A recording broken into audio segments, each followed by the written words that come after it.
Ladies and gentlemen, welcome to the video. Today we're talking about Battlefield 1 DLC, the premium pass model, and if it constitutes the commonly accepted definition of pay to win. That being, games that let you buy better gear or allow you to make better items than everyone else at a faster rate, and then makes the game largely unbalanced even for those people who have skill in the game without paying. This according to the ever reliable UrbanDictionary.com. Over the course of Battlefield 1's lifespan so far, I've made many reviews of DLC weapons, whilst also watching the reviews produced by other content creators. These reviews are often in pretty high demand from the community as everyone tries to find out what's good and what isn't, what's worth unlocking and what isn't, how to unlock the good ones quickly, and how to stay ahead of the competition. But the comment section of these videos aren't always full of praise and positivity. It's not at all uncommon to see posts such as, another overpowered weapon for premium pass users. It's a shame I'll never be able to unlock this. Why is this behind a paywall? I can't do the challenge to get this weapon. This gun is way too good,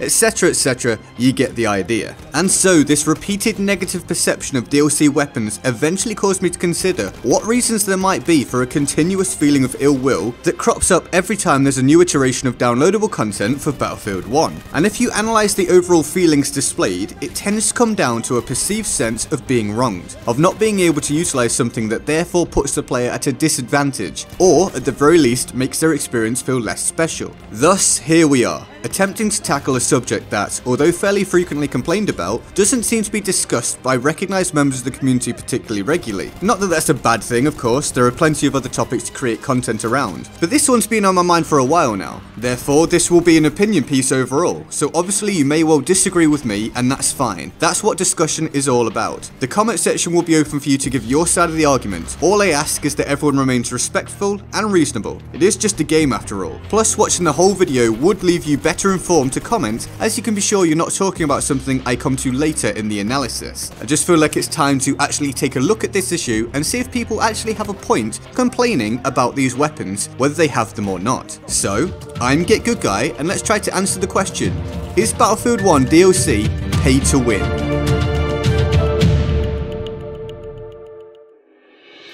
In order to try to break this down fully, we're going to split this into sections. Firstly, we'll start with the key offenders, these being the weapons that appear to have the most call to be labelled overpowered and thus constitute a potential unfair advantage. From there, we'll move to the difficulties of a DLC model for a game such as Battlefield 1, followed by a look at whether the DLC model should be encouraged or not at all, and finally we'll close out with an overall conclusion as to whether the DLC is in fact pay to win.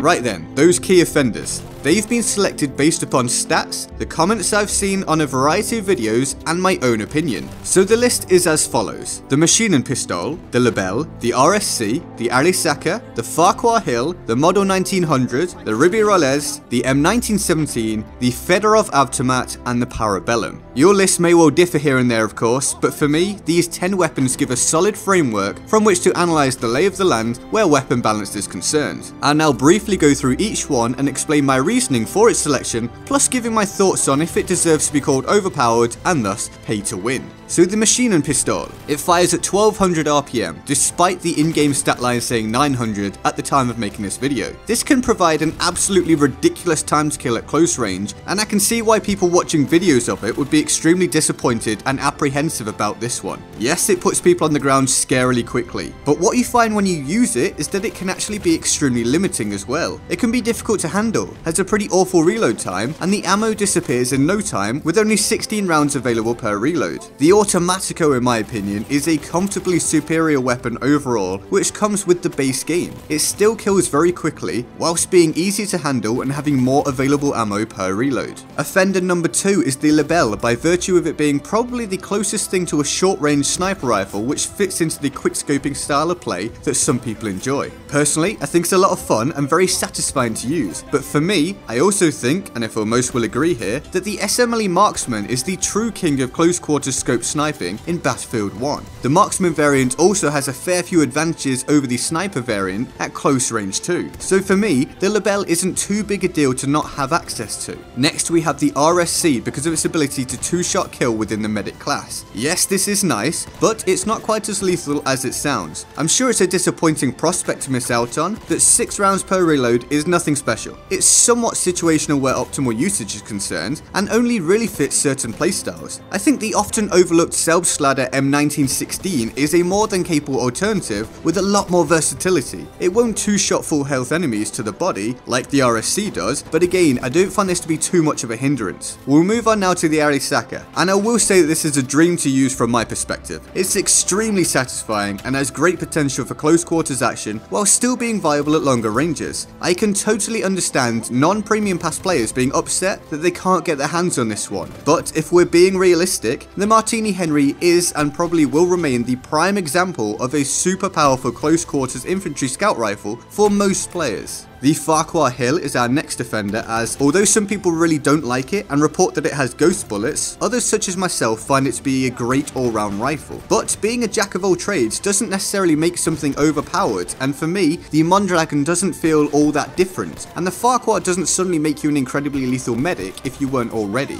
Now we have the Model 1900, and I love this thing. It's a beast, super powerful and satisfying, but you only have 2 blasts before you need to reload, so it isn't exactly versatile. The Model 10A Hunter will probably be a better choice for the vast majority of players out there. The Ruby Rollers feels somewhat like an assault rifle and provides the expected extra range within the assault class, but can we really look past the almighty Hellriegel as being just a better option for the vast amount of players out there? I'll just play some Hellriegel footage out briefly here so we can take in just how stupidly good this thing is.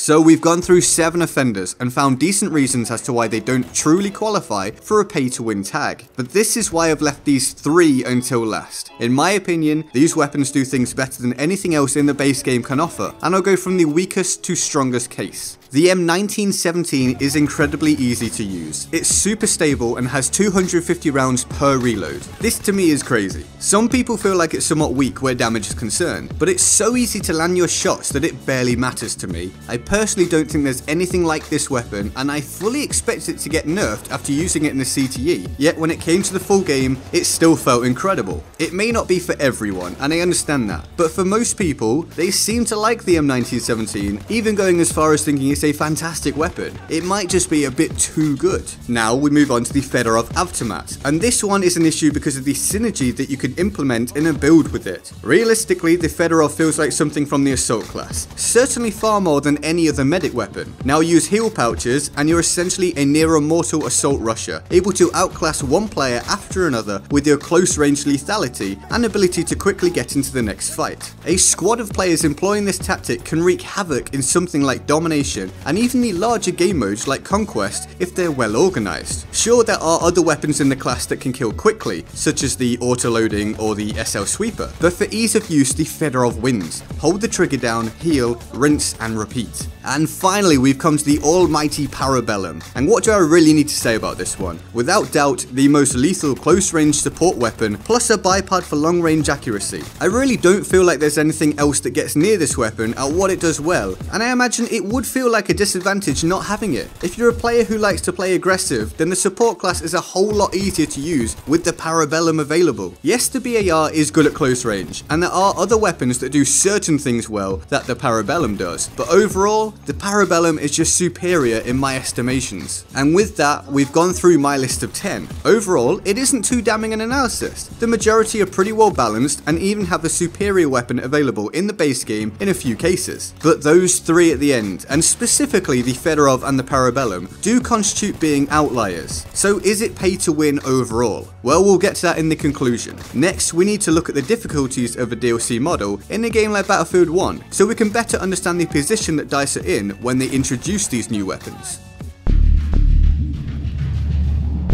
The concept of DLC where the player is concerned is to provide fresh reasons for them to keep playing the game. Obviously there's also the financial aspect as well, but we'll be focusing on the former for this section of the video. So a game developer needs to include actual reasons for people to want to play the DLC. Generally, reskinned or rehashed assets are frowned upon and deemed not worthy of spending money on. This is an issue that Destiny 2 has run into, as a lot of people simply asked where a lot of the new content was in the Curse of Osiris DLC. A lot of stuff was just new versions of what was already in place.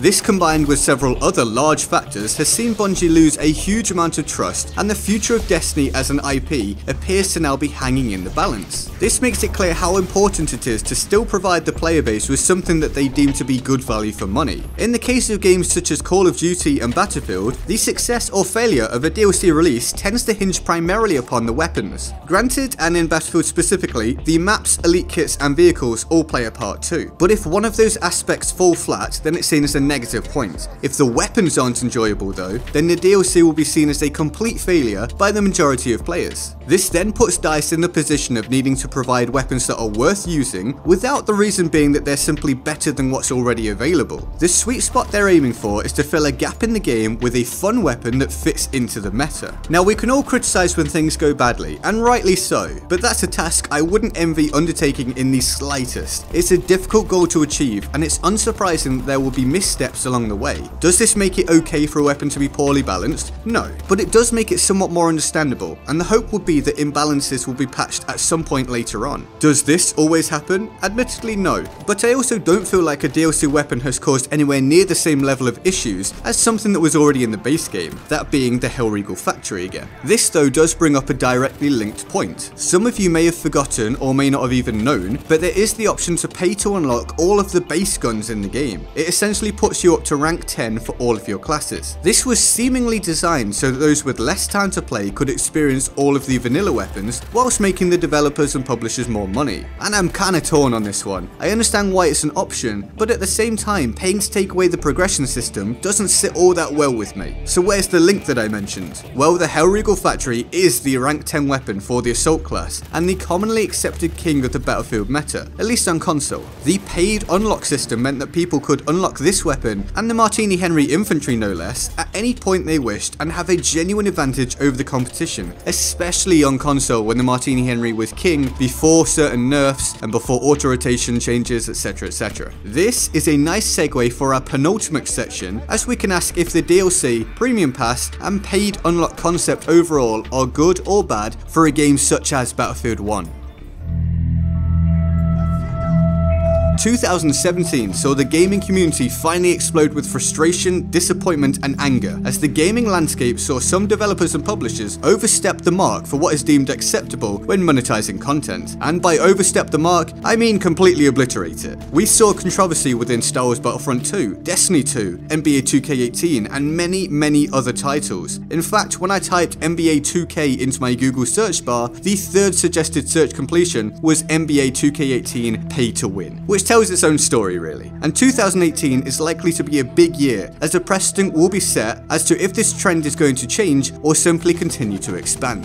This has put the consumer on alert when purchasing gaming titles and DLC. What am I paying for here? Am I being ripped off? Is it worth it? There appears to be much less tolerance now within gaming communities for simply handing out money hand over fist. So does Battlefield get anywhere near the titles I've just mentioned where pay to win or community milking is concerned? Well no, I don't think so. Battlefield seems to be held to a different standard to the other DICE developed title, Star Wars Battlefront 2, and I hope this continues for the future of the Battlefield series. The loot boxes of Battlefield are the battle packs that simply drop skins for weapons and vehicles and puzzle pieces for melee weapons. I don't have an issue with this. I don't feel like it affects gameplay particularly. It's important this continues long term, as we've now seen just how diluted a game can become when everything is thrown into microtransactions. The DLC model that Battlefield 1 uses has been pretty standard for multiplayer FPS titles for quite some time now, and it likely is needed for this game to have a 2-year life cycle. Without it, the game would probably feel a lot more stale at this point in early 2018, and certainly towards the very end of the game's time before the next Battlefield release. The DLCs have provided me and others like me with many more hours of gameplay and enjoyment. Realistically, this is the best practice that we can hope for as consumers. We aren't going to end up in a situation where the DLCs are released for free, as it wouldn't make any monetary sense for DICE or EA to do that. So yes, I think the current DLC model works. The premium pass has been pretty solid value for money, and it could be a whole lot worse as we've seen in other games.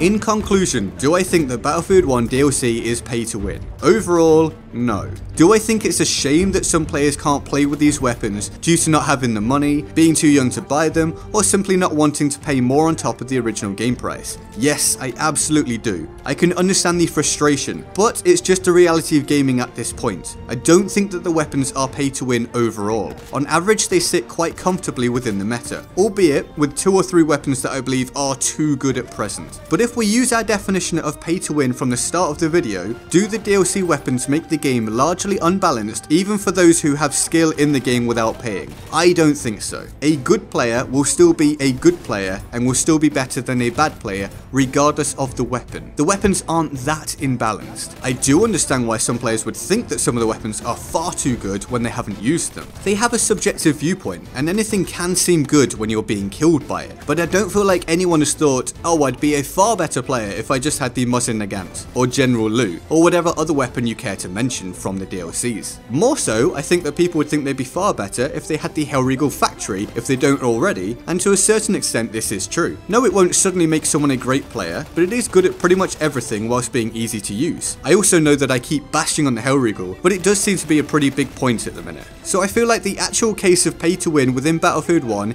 is the paid rank 10 unlock system. But this is all just my opinion. So get in the comment section and give your side of the story. Tell people how you feel and ask questions. Let's get the community talking. This talk can bring change and greater understanding. If you enjoyed the video, appreciate the effort that's gone into it, or would like to go the extra mile to support the channel, then you can find the Patreon link for the channel in the description, where you can help out by pledging as little as $1 a month. It's all greatly appreciated regardless of amount, while the channel is so small and my videos are being so consistently demonetized still at one point or another. Can't wait for that to change. And feel free to like, favorite and subscribe. I'm GetGoodGuy, and I'll see you next time. Laters.